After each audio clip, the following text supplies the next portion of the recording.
today we will discuss about the third line of defense, basically, which is the part of acquired immunity, and it is basically specific. Like when the pathogen has crossed the first line and second line, and it has now come to the third line of defense, right? So basically, let us discuss at what is basically antigen. The word anti refers to the antibodies, right? And gen means generating substance. Generating substance. So basically, antigen is a substance which triggers antibodies. Basically, it triggers antibodies, right? Now, what are antibodies? Second term is what are antibodies. Basically, antibodies are the Y-shaped proteins. These are the Y-shaped proteins, and they are basically used to kill a specific pathogen. Like there are specific WBC for specific pathogen, right? Because this third line of defense is known as specific. It is very specific, right? So now let us discuss. Basically, there are two types of acquired, like in third line of defense we have two types of immunity. First is basically cell mediated immunity, right? And second is basically humoral immunity, right? Basically, cell mediated immunity, we have different components, like we have B lymphocytes, we have T lymphocytes, we have basically monocytes, we have macrophages. Like all the cells, all the WBCs are included in the cell mediated immunity. So now let us discuss about this cell mediated immunity. Alright, so basically here we use here the cells that are utilized are monocytes. So let us discuss the path of turning monocytes into macrophages. Right? Basically, monocytes are the cells, right, which we already know. We have discussed this in the second line of defense, and they are made in the lymphoid tissues.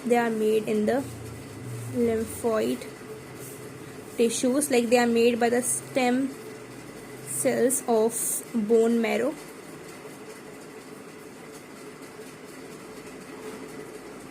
Right, they are made up of stem cells of bone marrow and they are basically produced in the lymphoid tissues, right? Now basically what happens, this monocyte go in blood and they stay there for 10 to 12 hours, basically 10 hours, right? Then after staying at 10 hours, they move to the interstitial fluid, or you can say they move to the interstitial fluid, or you can say they move to the lymph, they move to the tissue fluid. They move to the tissue fluid through capillaries. Like through capillaries, they move to the tissue fluid, and after that, they increase in size. They do growth. The cell increases in size, right? And then the monocytes are converted into macrophages. And then they are capable of doing the phagocytosis, right? So monocytes basically went to the blood. There they spent they were there for 10 hours, and then through capillaries they moved to the tissue fluid, where they did growth, the cell size got increased and all that. Then the monocytes were converted into macrophages, and now they are ready to do phagocytosis. right? So now basically what happened when they do phagocytosis, consider this is our cell, right? And in our cell obviously there is you can say a sequence of series which is known as MHC class 1 and another known as MHC class 2, right? So here if any antigen has entered, so this any pathogen has entered, so this antigen will be shown over MHC1. Basically, if the antigen is on the MHC1, it shows that you have to, it gives signals that kill whole cell, right? If the antigen is on the on the surface of MHC1, then like it shows cell is infected, so please kill whole cell. But what if the MHC2 like on the surface of MHC2 the antigen is placed? So it means that don't kill whole cell, just call antibodies and call antibodies against it and don't kill whole cell. MHC2 gives a recognition of this, right? So basically what happens, this role, like if we talk about the role of macrophages, so macrophages have role of macrophages, so they play a vital role in basically our vital organs and in lymph nodes, right? And if you talk about the RBC, right?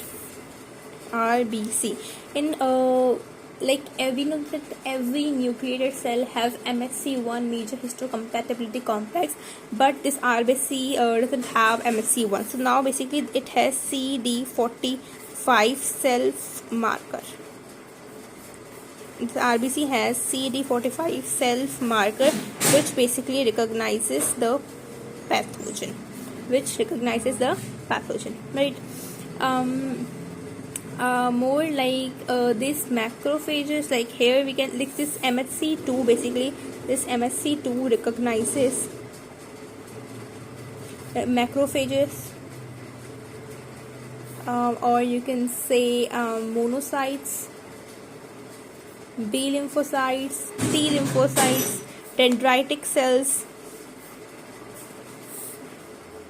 This MHC2 basically recognizes these kind of cells. Okay, now after the monocytes have been converted into macrophages and they are quite well grown, this macrophages will do phagocytosis, right? Phagocytosis is done by macrophages. Now what will this after phagocytosis, basically this macrophages release 1,000 different compounds, right? This macrophage basically release 1,000 different compounds plus interleukin 1, right? And this interleukin 1 basically, like these 1,000 different compounds include some enzymes, some interferons and all that, right? So basically this interleukin 1 goes to the T helper cells and activate them. It actually activates the T helper cells and also increase their proliferation, their reproduction, also increase their proliferation, right? This interleukin 1 will go to T helper cell and activate them and also will increase the proliferation. When this T helper cell will get activated, it will release interleukin 2. This TS cell basically will release interleukin 2, and this interleukin 2 will basically stimulate B lymphocytes in order to create the antibodies, right? Let me make you clear this. Like interleukin 1, it went to the T helper cell. It basically stimulates it and also increase the proliferation of it, replication. Now this T helper cell will basically release interleukin 2. This interleukin 2 basically will stimulate antibody production. And it will also, interleukin 2 will also help in the multiplication of more T cells, right? It will also increase the production of this T cells as well, right? Basically, this interleukin 1, like as we have talked in the previous topic, fever response, so it was responsible for the fever as well. So I hope the cell mediated immunity is clear to you. This was just an introduction of this acquired immunity, or you can say the third line of defense. If you have any kind of questions, you can ask me in the comment section. We're very glad to answer you guys.